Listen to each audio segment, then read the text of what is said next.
Krisis ekonomi yang dipicu pandemi COVID-19 membuat banyak penduduk kota terpaksa harus kembali ke desa.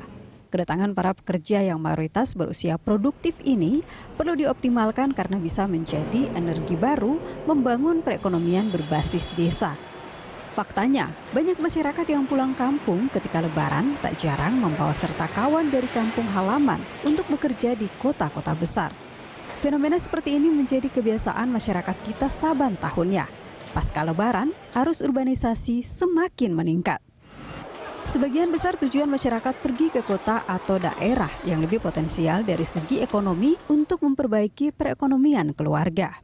Anggapan daerah kota lebih mapan dan maju secara ekonomi masih menjadi asumsi masyarakat.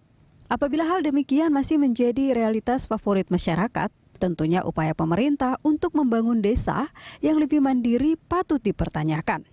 Lalu bagaimana atau strategi apa yang harusnya dilakukan untuk mengubah paradigma pembangunan dalam upaya memulihkan ekonomi desa untuk mengurangi urbanisasi? Tim Liputan, Berita 1. Membahas dilema urbanisasi pasca Lebaran, kita sudah terhubung dengan Menteri Desa dan Pembangunan Daerah Tertinggal dan Transmigrasi atau PDTT. Ada Pak Abdul Halim Iskandar. Pak Menteri, selamat siang, selamat Idul Fitri. Selamat siang, terima kasih. Selamat Idul Fitri. Mohon maaf lahir batin. Mohon maaf lahir dan batin, Pak Menteri. Ya, kepada Pak Imam Prasojo, kepada keluarga Berita 1 TV dan semua yang bersentuhan dengan Kementerian Desa. Saya mohon maaf. Iya, mohon maaf lahir dan batin Pak Menteri. Tadi juga sudah disebutkan oleh Pak Menteri ya, sudah bergabung juga bersama dengan kita pengamat sosial, Pak Imam Prasojo. Pak Imam, selamat siang, salam sehat, salam Idul Fitri, Pak Imam. Ya, minal aidin wal faizin. Minal aidin wal faizin, mohon maaf lahir dan batin. Baik, Pak Menteri dan juga Pak Imam, ini mohon maaf dulu kita ganggu dulu sebentar waktunya ya bersilaturahmi di Hari Raya Idul Fitri ini. Kita akan berbicara soal urbanisasi. Saya mungkin ke Pak Menteri terlebih dahulu. Urbanisasi ini Pak Menteri tentu bukan topik yang baru ya. Ini setiap kali kita bahas ya, ini bagaimana menangani hal tersebut. Dan memang trennya adalah urbanisasi itu meningkat pada saat memang ada mudik seperti itu ya. Meskipun mungkin pada tahun ini mudik dilarang oleh pemerintah. Tapi sebenarnya bagaimana strategi dari pemerintah agar arus urbanisasi ini tidak semakin tinggi atau mungkin ini bisa dicegah atau seperti apa Pak Menteri strateginya? Ya. Prinsip terjadinya urbanisasi itu kan adanya harapan hidup yang lebih layak dibanding sebelumnya. Jadi harapan hidup lebih layak inilah yang memicu salah satu faktor utama pemicu terjadinya urbanisasi. Kemudian yang kedua, dari sisi tempat asal itu adanya kurangnya harapan untuk masa depan yang lebih menjanjikan ketika harus bertahan di desa. Nah, jadi ada dua kata kunci. Dari sisi daerah asal atau desa setempat, di mana masyarakat yang akan melakukan urbanisasi itu berasal. Yang kedua, dari sisi tempat yang dituju. Faktanya sebenarnya, semua itu lebih pada obsesi saja. Jadi satu harapan yang kadang-kadang tidak sesuai dengan kenyataan. Yang pertama.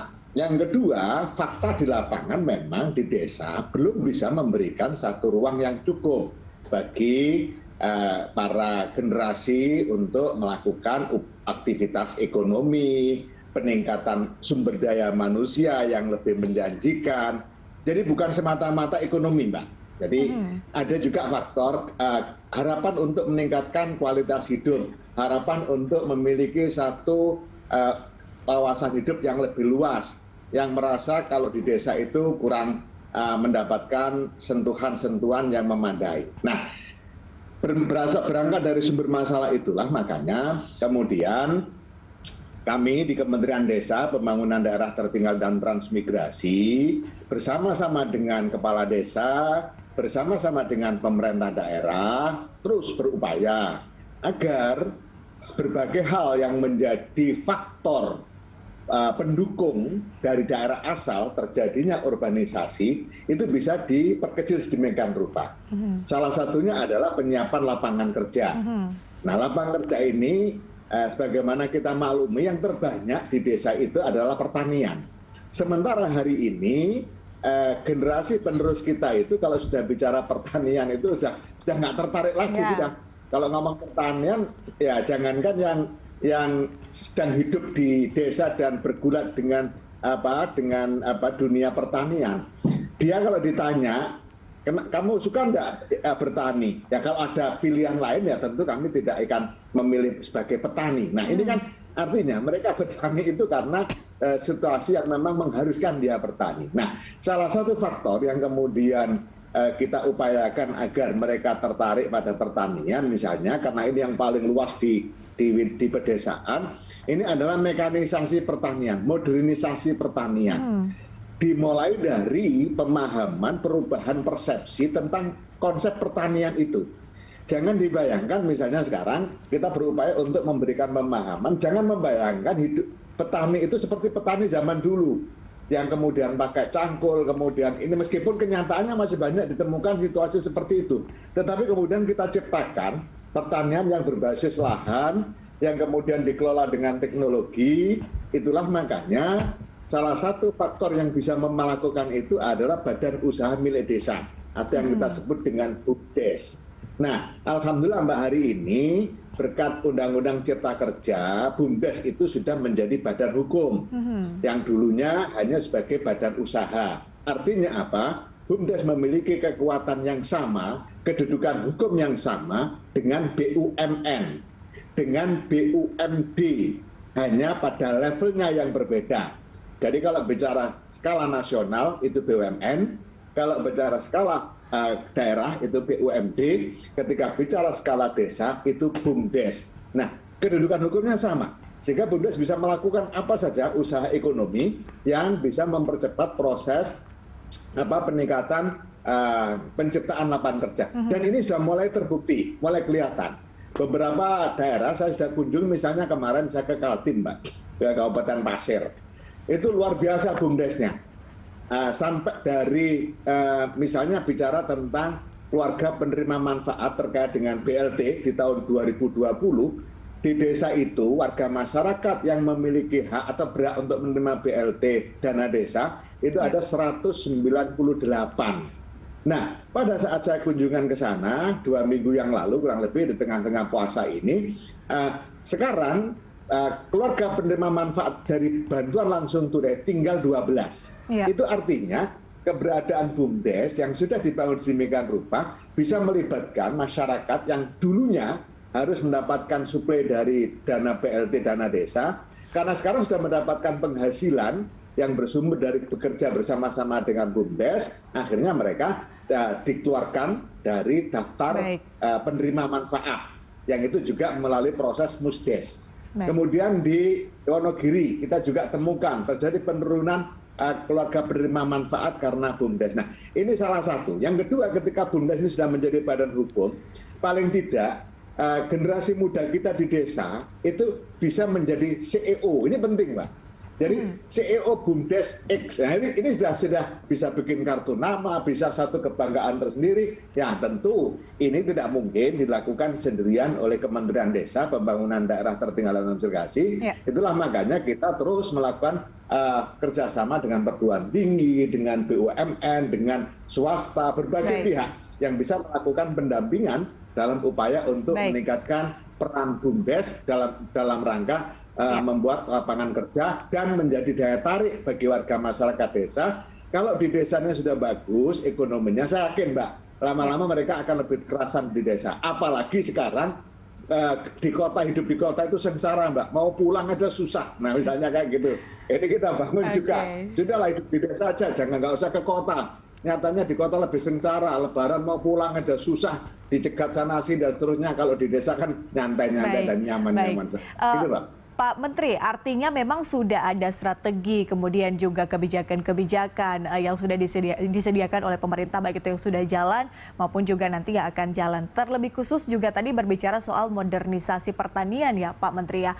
Sebetulnya kan dengan adanya upaya-upaya ini, kemudian strategi-strategi yang sudah disiapkan ini, artinya kalau kita berbicara soal prediksi nantinya Pak Menteri setelah mudik Lebaran 2021 ini prediksinya berapa kemudian yang akan melaksanakan atau melakukan urbanisasi, atau mungkin karena dengan program tadi mungkin akan ada ruralisasi mungkin Pak Menteri? Nah, jadi memang kita lagi upaya menggunakan diksi ruralisasi itu, Mbak. Jadi dalam rangka counter atas urbanisasi, kita terus melakukan strategi ruralisasi. Nah, seberapa efektif dan berapa ukuran nanti keberhasilannya tentu tidak bisa kita ukur hari ini, Mbak. Karena ini baru berproses ya. Misalnya kita terus melakukan upaya dan beberapa keberhasilan sudah kita temukan. Dan kemudian dari berbagai keberhasilan itu akan kemudian kita minta desa-desa lain untuk melakukan cloning. Karena proses pembangunan di desa menurut saya yang paling mudah hari ini dan paling cepat efektif adalah cloning. Jadi keberhasilan di satu desa dengan dimodifikasi untuk kesesuaian kearifan lokal ditiru. Nah ini terus kita kembangkan untuk meniru keberhasilan desa lain, mengadopsi keberhasilan desa lain dengan terus melakukan modifikasi sesuai dengan kearifan lokal dan kondisi budaya masyarakatnya. Nah tentu kita punya tolok ukur, Mbak, punya tolok ukur. Nanti ukurannya adalah dari sisi desa asal, yaitu berapa BUMDes se-Indonesia dari 74.996 desa ini yang sudah mampu memberikan memberikan pendapatan asli desa. Ini salah satu ukuran. Nah, kalau BUMDes di satu desa sudah bisa memberikan kontribusi terhadap APBDes, maka itulah yang disebut dengan BUMDes yang produktif. Selagi dia masih berputar pada memenuhi kebutuhan hidupnya sendiri, belum bisa memberikan nilai tambah kepada APBDes, maka itu belum dinyatakan sebagai BUMDes yang berhasil. Nah, salah satu tolak ukurnya itu, ketika dari 74.961 desa yang punya BUMDes, sekian persen BUMDesnya sudah memberikan atau di atas 50%, nanti bisa kita lihat berapa warga desa yang terserap dari situ. Kemudian kita juga bisa lihat berapa warga desa yang meninggalkan desanya untuk melakukan urbanisasi. Kemudian dibandingkan berapa warga desa yang semula ada di kota pulang ke kampungnya karena di situ tersedia lapangan kerja yang lebih menarik, berangkat dari pengalaman yang dimiliki di kota. Nah nanti kita bandingkan, Mbak. Ini salah satu cara kita mengukur nantinya. Karena kalau kita mengukur secara nasional itu berat. Karena kita tentu tidak bisa masuk pada perkotaan untuk mengukur perkotaan, tidak. Jadi saya mengukurnya tetap dari perspektif desa. Berapa yang kembali ruralisasi tadi, kemudian berapa yang berangkat. Nah, ketika surplus, Mbak, ketika yang pulang lebih banyak daripada yang berangkat, kemudian faktor yang kedua adalah faktornya. Berangkatnya itu faktor ekonomi apa faktor SDM atau non ekonomi. Kalau faktor non ekonomi, Mbak, itu kita tidak memasukkan dalam konteks urbanisasi. Kenapa? Karena memang harus faktanya kalau mau meningkatkan kualitas SDM-nya, mau kuliah pasti harus ke kota. Nah, jadi kalau kepergian warga desa tadi ke kota untuk menuntut ilmu, untuk kuliah misalnya, maka kita tidak masukkan dalam hitungan ruralisasi dan urbanisasi. Tapi kalau berangkatnya ke kota karena pertimbangan ekonomi, nah itu baru kita kategorikan sebagai kelompok urbanisasi. Baik, Pak Menteri, saya harus tanyakan ke Pak Imam tanggapannya setelah mendengarkan tadi panjang lebar penjelasan strategi ya dari pemerintah Pak Imam terkait dengan bagaimana kemudian terkait urbanisasi kemudian juga ruralisasi. Nah, saya ingin minta tanggapan dari Anda, Pak Imam. Bagaimana kemudian tanggapan Anda terkait dengan ruralisasi ini sebagai dampak dari pandemi? Apakah memang ruralisasi ini adalah hal yang paling dibutuhkan saat ini? Kemudian apakah urbanisasi itu harus dicegah atau mungkin kita bisa sembari membiarkannya saja, kemudian mencari celah untuk agar itu bisa memberikan dampak positif, baik itu bagi perekonomian maupun juga bagi non-ekonomi. Pak Imam. Ya, kasih. Jadi saya kira apa yang yang dikemukakan Pak Menteri, Pak Halim, itu satu arah yang menjadi harapan kita ya semua.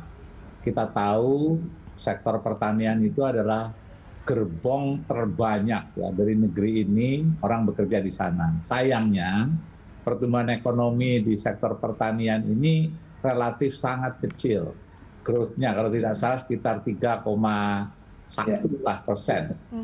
Nah, jadi ini ada masalah ya, ada masalah tentang bagaimana supaya gerbong yang penuh dengan rakyat Indonesia mencari hidup di situ itu ada added value, ada pertambahan nilai. Nah tadi Pak Menteri, Pak Halim mengatakan bahwa didorong itu yang namanya BUMDes. Saya kira itu salah satu rute. Tetapi jangan lupa pendorong yang menurut saya paling energetik, paling inovatif itu entrepreneur. Jadi ada banyak entrepreneur di desa-desa, ya orang yang tidak mendapatkan bantuan sekalipun dia sudah menggeliat.